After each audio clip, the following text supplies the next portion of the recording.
The Russian campaign in Ukraine is turning out to be an eye-opener for many strategic and military experts. The much-feared Russian military, which has been in the center of so many NATO war games and planning sessions, is unable to overwhelm a much smaller Ukrainian force.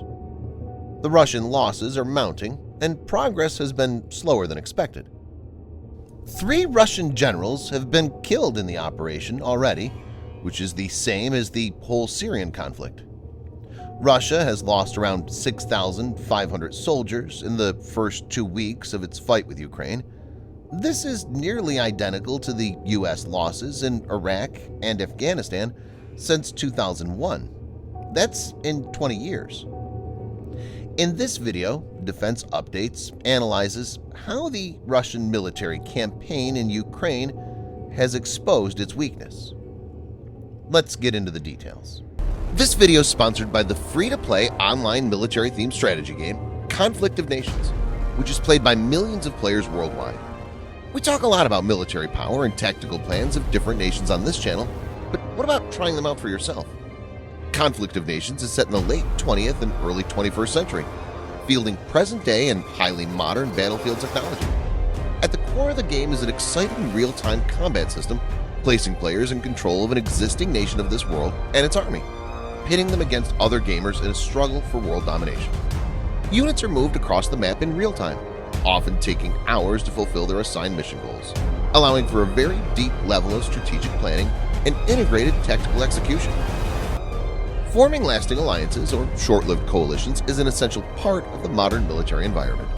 Hence, Conflict of Nations allows players to form cooperative plans and teams in an all-out effort to conquer set objectives through the combined force of arms. Conflict of Nations can be played in PC or mobile. So why wait? Register yourself using the link in the description below and get 13,000 gold reward along with 1 month Security Council membership.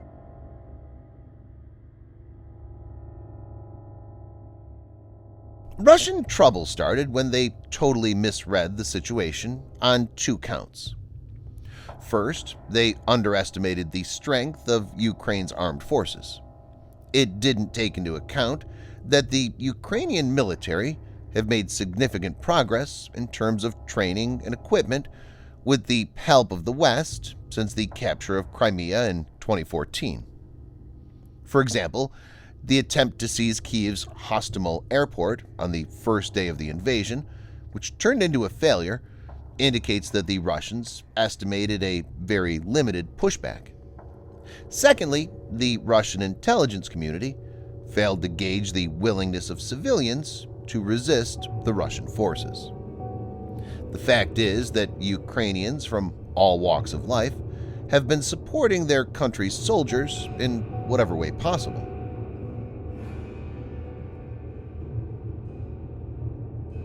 In 2015, after the Russian invasion of the Crimean Peninsula, suspected Russian hackers managed to knock out electric power for around 230,000 customers in western Ukraine.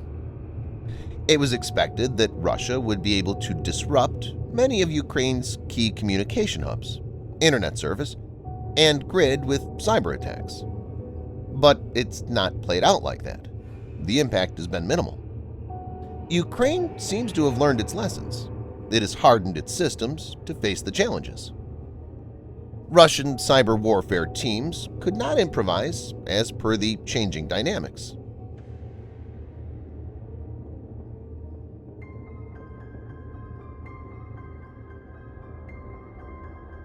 A key aspect to any modern-day combat is gaining air superiority by knocking out opposing air forces and disabling ground-based air defenses.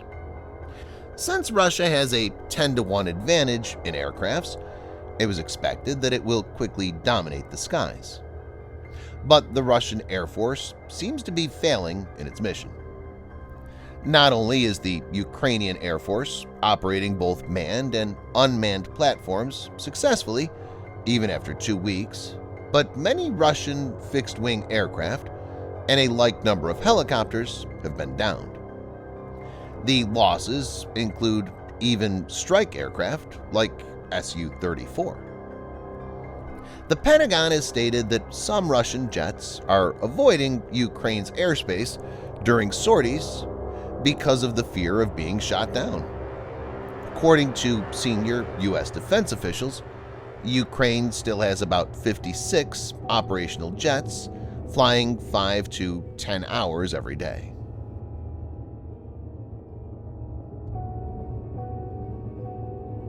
More than one commentator from several different nations have repeated the quote attributed to every famous military leader from Napoleon to Omar Bradley: "Amateurs focus on tactics. Professional soldiers study logistics."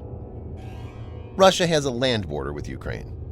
Not only this, it has the opportunity of striking Ukraine from 3 directions: Belarus, which is friendly to Russia, Crimea, which was annexed in 2014, and Donetsk, which already has pro-Russian separatist militia. Russian forces have been amassing on the border since December, so sufficient time was also available. There's no reason to believe that Russian military will face any logistics problems, but this is exactly what's happening. From the 3rd day itself, Russian forces were running out of fuel and food supplies.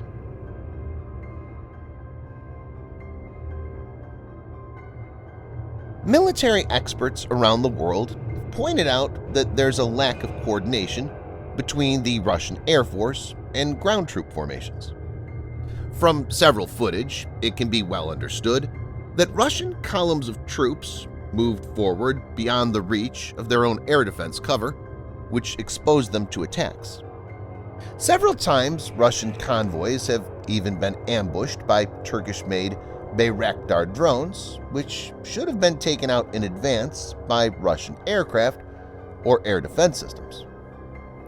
It's clear that Russians are having difficulty coordinating multi-domain operations.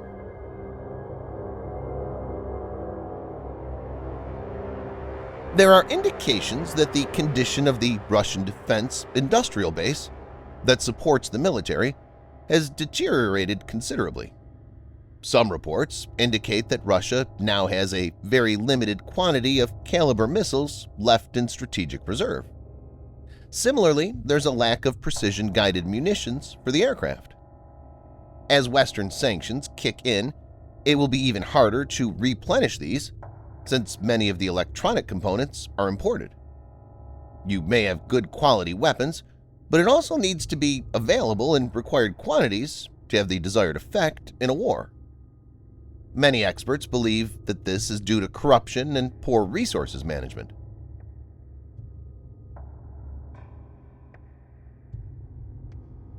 The launch of the invasion seems to be delayed if we take into consideration several aspects.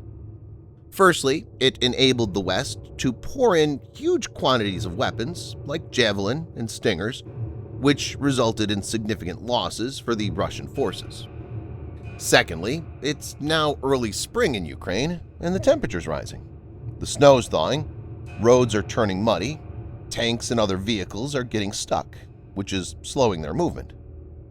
To mitigate this, Russians are keeping to paved roads, which in turn is making them vulnerable to ambushes. This phenomenon is known as Rasputitsa. Some military experts call it General Mud. In 1812, Napoleon's invasion of Russia proved unsuccessful because his infantry couldn't move swiftly in this mud. In 1941, this phenomenon slowed down Hitler's campaign. Overall, it can be said that Russian strategic planning has crucial flaws. Thanks for watching. Subscribe for more videos like this. Hit the like button if you find the video interesting, and kindly provide your feedback in the comment section. This will help us improve.